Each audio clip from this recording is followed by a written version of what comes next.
Angela Merkel has backed Michel Barnier to use his deft hand to deliver a Brexit compromise as time runs out to secure a trade deal with Britain. Speaking at an online event today, the German Chancellor urged impatient European capitals to support their chief negotiator to broker an acceptable trade-off for post-Brexit fishing rights and state aid rules.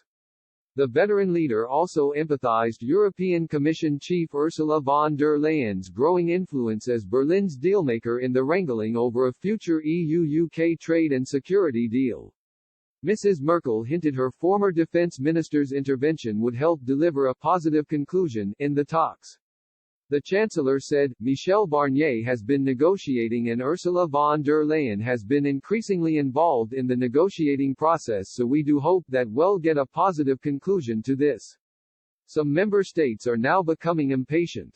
There's not much time left. Governance, level playing field play a large role. Perhaps for some the most tangible or concrete questions, from the British point of view access to energy markets, from our view access to British fishing grounds. Mrs. von der Leyen has deployed key aide Stephanie Riso to London with the bloc's chief negotiator to oversee the final compromises.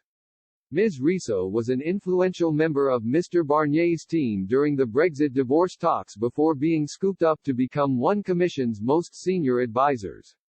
Brussels sources have praised her inclusion in the EU's negotiating team for the final rounds of trade talks with Britain.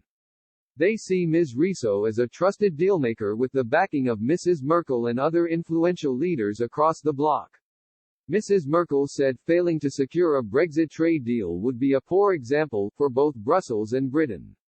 She said, "We share the same values, it would be a rather poor example for the rest of the world if we couldn't obtain an agreement.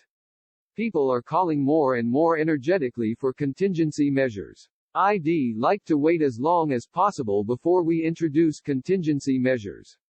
I think we should really put all of our efforts into the last step and the last phase of the negotiations in hopes of reaching a negotiated agreement."